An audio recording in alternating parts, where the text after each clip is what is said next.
So നമ്മുടെ topic എന്ന് പറഞ്ഞാൽ NFA ടു DFA ആണ്, അല്ലെങ്കിൽ സബ്സെറ്റ് കൺസ്ട്രക്ഷൻ എന്ന് പറയും.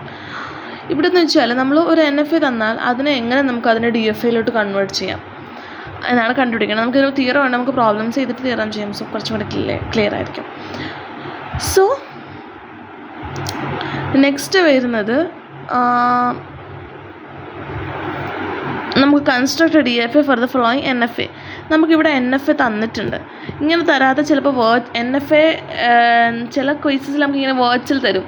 എന്താണ് design construct DFA for the NFA which accepts the string that contains എന്ന് പറഞ്ഞിട്ട് തന്നാൽ നമ്മൾ ആദ്യം NFA വരയ്ക്കണം, പിന്നെ എന്നിട്ട് തന്നെ DFA കറസ്പോണ്ടിങ് DFA കൺസ്ട്രക്ട് ചെയ്യണം. സോ നമുക്കിവിടെ തന്നിട്ടുണ്ട്. സോ നമ്മളത് ഗിവൺ എഴുതാം. NFA n equal to Q sigma delta QN FN.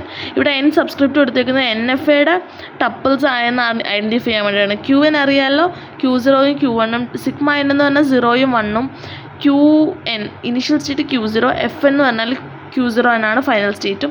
അതുപോലെ ഞാനിവിടെ ഡെൽറ്റയും വരച്ചിട്ടുണ്ട്. ഡെൽറ്റ അറിയാമല്ലോ, Q0 0 എവിടെ പോകുന്നു, Q0യിലും പോകുന്നുണ്ട്, Q1ലും പോകുന്നുണ്ട്. അങ്ങനെ അടുത്ത് നമ്മൾ ചെയ്യേണ്ടതെന്ന് വെച്ചാൽ let's assume that let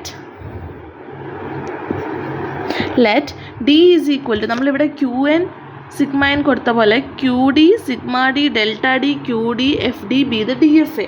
നമ്മൾ കൺസ്ട്രക്ട് ചെയ്യാൻ പോകുന്ന DFA ഇതാട്ടെ. let D equal to D be the DFA which we are gonna construct. So നമുക്കറിയാം DFA ആണെങ്കിലും NFA ആണെങ്കിലും അവിടുത്തെ DFAയുടെ ആൽഫബറ്റ് എന്ന് പറഞ്ഞാൽ, അല്ലെങ്കിൽ ഈ സിഗ്മ എന്ന് പറഞ്ഞാൽ NFAയുടെ ആൽഫബറ്റ് തന്നെ ആയിരിക്കും. So sigma